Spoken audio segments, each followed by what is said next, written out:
zaman penjajahan, kepedulian pemerintah kolonial terhadap pendidikan masyarakat pribumi Tasikmalaya, terutama rakyat kecil, sangat minim.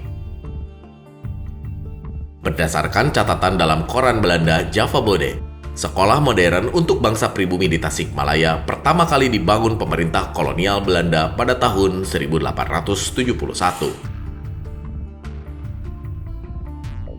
Namun, sekolah itu hanya untuk pribumi kelas 1 dan anak-anak kalangan Eropa. Pada tahun 1923, pemerintah kolonial juga mendirikan Nederlands Van Houding Vereniging untuk kepentingan pengembangan pendidikan agama Kristen.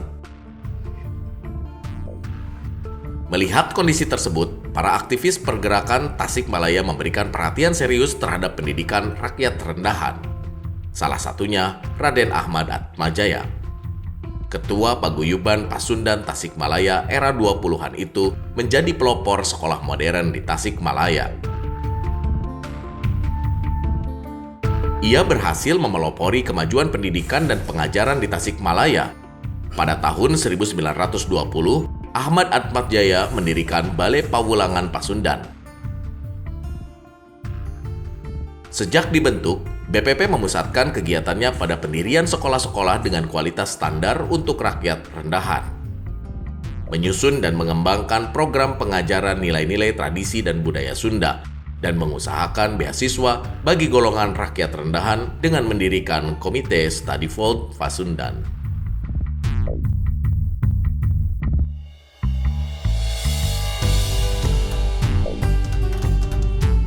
Pada 1920, Balai Pawulangan Pasundan mengawali perjuangannya dengan mendirikan sekolah dasar pribumi yang bernama Volkschool Pasundan. Pada 1924, sekolah ini berubah menjadi Holland Inlandse School Pasundan, Tasikmalaya. Di waktu bersamaan, Balai Pawulangan Pasundan mendirikan sekolah dasar untuk pelajar perempuan bernama Sakola Kautamaan Istri Pasundan. Langkah Paguyuban Pasundan Tasikmalaya ini menjadi perhatian serius cabang Paguyuban Pasundan lainnya di Jawa Barat.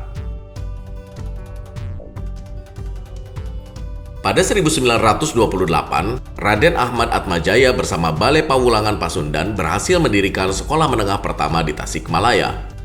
Sekolah menengah pertama itu bernama Mir Outbrecht Lahar Underwijs Pasundan, Tasikmalaya. Berselang 5 tahun, 1933, Balai Pawulangan Pasundan mendirikan Kwek School Pasundan. Pendirian sekolah ini dilatar belakangi oleh masih sangat terbatasnya tenaga pengajar atau guru di Tasikmalaya. 3 tahun berikutnya, 1936, BPP mendirikan Handel School yang ditujukan untuk meningkatkan keterampilan rakyat dalam bidang perdagangan.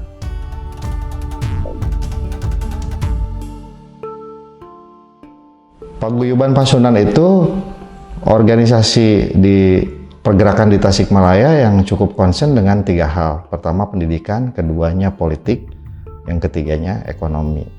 Dari berbagai macam sisi ini mereka membangun sebuah foundation, atau dalam konteks pendidikan dia ingin membuat Pasundan Studi Fund. Dalam konteks politik dia bikin fondasi untuk pemilihan rad kabupaten misalkan. Dan dalam konteks yang lain mereka membuat gerakan-gerakan koperasi.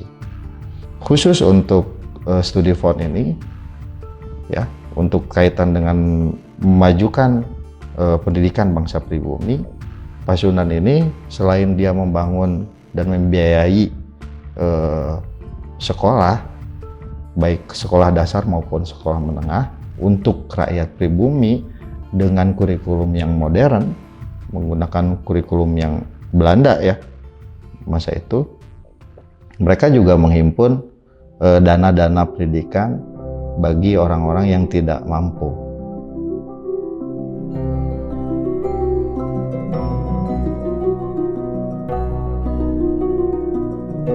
Gerakan Balai Pawulangan Pasundan mendapatkan simpati dan dukungan dari banyak kalangan. Selain Bupati R.A. Wiratanuninggrat, tokoh-tokoh penting kabupaten lainnya ikut terlibat dalam menyokong kegiatan Paguyuban Pasundan di Tasikmalaya. Bupati juga mendorong berdirinya pendidikan yang diselenggarakan swadaya oleh Muhammadiyah dan organisasi lainnya, baik sekolah formal maupun kursus-kursus. Sampai 1936, pendidikan di Tasikmalaya cukup bergairah.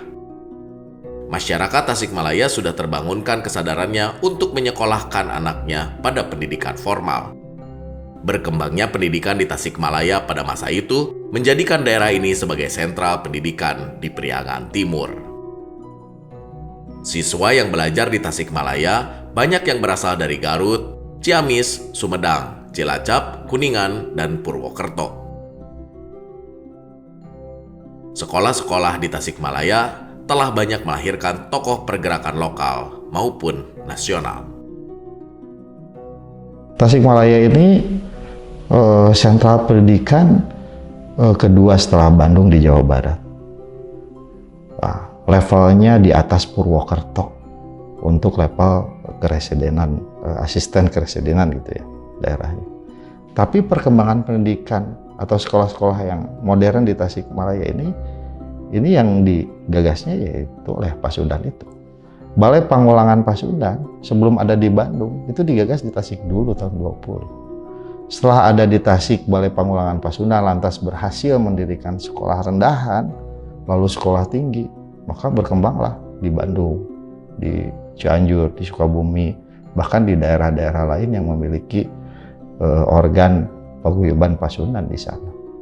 Bisa dikatakan kalau dari sisi pendidikan masyarakat pinggiran kelas menengah, selain pendidikan yang formal dimiliki oleh Belanda, gerakan paguyuban Pasundan ini cukup memberikan kontribusi yang sangat besar sekali,